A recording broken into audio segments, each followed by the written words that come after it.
Welcome to Awaken Bake, an educational, high vibrational, mystical, spiritual show. I'm high as fuck and I'm your host, Danny. Today we're gonna just go back to the fucking basics because sometimes that's what you need to do.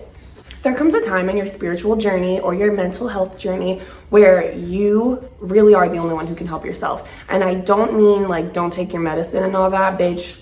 Take your medicine. But that being said, when we first started our spiritual journey, we learned about how powerful our mind is. You know, like we learned about the subconscious, we learned about the power of the just energy that our thoughts have.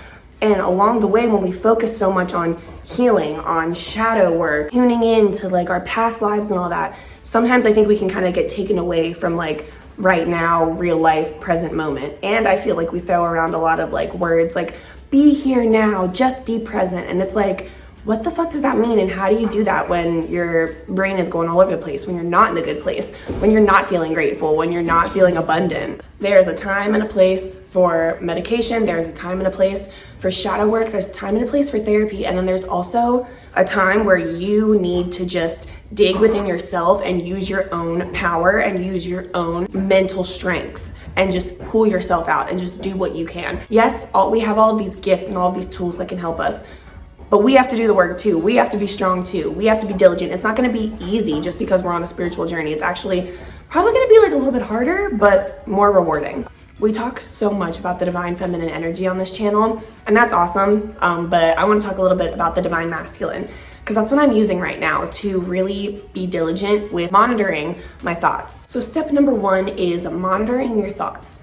This is hard fucking work, but when I first started my spiritual journey, this is what helped me the most. This is what like catapulted me. This is what made me realize, oh my God, I am so strong. And I've been able to like, even when I was young and I didn't know about spirituality and I didn't know about law of attraction and manifestation and all of that, I was still using it. I was still doing it. I just didn't realize it. We are in our brain all day long, way more than we want to like admit to. I don't know what the actual number is, fucking look it up. But we're in our brain all the time, and a lot of those thoughts are negative. A lot of them are limiting beliefs. When you're in a bad place, when you're in a place where it's like kind of harder to manifest, it's like harder to feel good, you're struggling to fucking feel good, spiraling, feeding into negative thoughts that are not doing anything for you, they're not serving you, they're just straight up anxiety and low vibrational shit. Monitoring your thoughts is the number one simplest, biggest step you can take, but it's not easy, okay? It's simple, but it's not fucking easy. You're gonna be so surprised how many limiting beliefs, how many negative thoughts, how much like sense of lack that you have going on in here. We need to be abundant. Anytime a negative thought comes through, anytime self-deprecation comes through, anytime you're even like annoyed, let's get into that. You need to focus on how you feel. Focus on feeling good. We always talk about like be present, you know what I mean? So this is gonna be like tip number 2, 3. You do need to be present. And that sounds really contradictory because it's like, I thought I was supposed to be monitoring my thoughts. How am I gonna monitor my thoughts and be present? So true, queen. I understand. You gotta do both. I don't know what to tell you.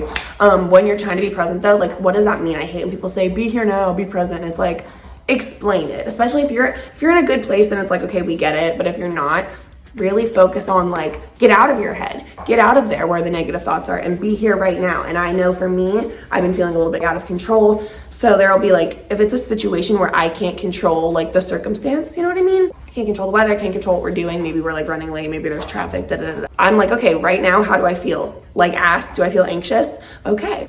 Then my focus is going to be on feeling good, especially like I get really car sick, you guys. So I have been like really on top of it mentally, like to try to tell myself like, you're fine, you're fucking fine, you're strong, you're healthy, you're fine. Any situation you're in, like if you're irritated, if you're visiting family and like, you know how when we see extended family, it can be like high tension, right? You have the power. Aside from boundaries, you have the power to say, you know what, I'm in control of how I fucking feel. I'm not gonna let this bother me. I'm not gonna let this get to me.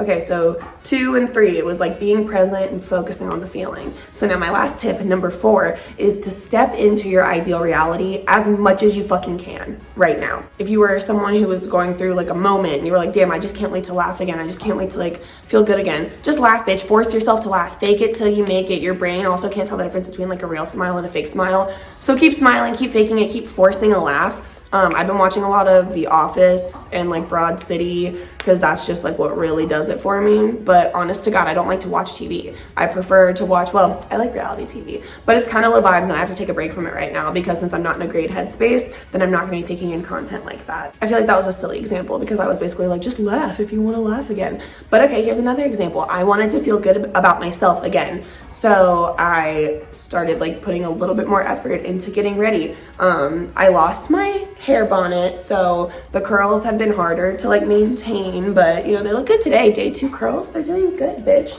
We love a natural moment. But instead of just like, oh, it's cold outside, I'm gonna throw on my husband's sweats and just go about my day, that didn't really make me feel good. I've kind of talked about that before. So I got back into like, okay, well, let me put an outfit together. It's still cold as fuck, so I gotta be like cozy, but like at least putting effort into like, you know, my jewelry matches, like it's a vibe. Like every day is a vibe. I'm setting the fucking vibe. I was also feeling kind of uninspired for Awake and Bake, which was making me like really sad. And so I'm like, okay, well, inspiration is born out of like hard work. That's like a quote that I just butchered, but you can like look it up. Someone said it. Like, you're not always gonna be inspired, but like you have a routine, if you're consistent, if you're disciplined, that will like breed inspiration, that will help you get on with it. And like this video is honestly really hard for me to make today because my brain is really all over the place. I'm having a very hard time focusing. I'm having a very hard time like feeling alive and getting things done, but I need to reframe that. So Roxy Talks has a method that we've mentioned before on this channel. If you haven't heard about it, go check it out. It's the 360 method. I'll have it linked. But when you do the 360 method, you only allow thoughts, feelings, and actions that are in alignment with whatever your goal is, with whatever your highest self is, with whatever you're trying to achieve. So when you step into that new reality, you have to live the life of someone who has that life. So say that I'm rewriting my frame of mind, right? I just told you guys, oh, it's really hard for me to concentrate. It was really hard for me to feel inspired. Okay, I admitted that, but now I'm gonna rewrite that and I'm gonna say, oh yeah, I feel more inspired every single day. I'm getting more and more inspired the more that I do, the more excited I get. Just like really make it a positive. Stop putting negatives in there. It's not even an option anymore. You have to speak what you want into the universe. So then to end this video, I'll give you guys an example of how I am speaking my new reality into the universe. I am feeling happier and stronger and healthier every single motherfucking day. And I'm safe to heal. I'm safe to be on this journey. It's safe for me to feel all that I have to feel, do all my appointments and shit, go through this process, and I'm already feeling a lot better. Thank you guys so much for watching. Thank you for being here for this journey and being patient with me. I know this video was a little bit like all over the place, but we love it. We're high as fuck. Go ahead and check the description box so you can see our Patreon, our Instagram. Make sure you like, subscribe, tell your friends, tell your grandma, and stay high.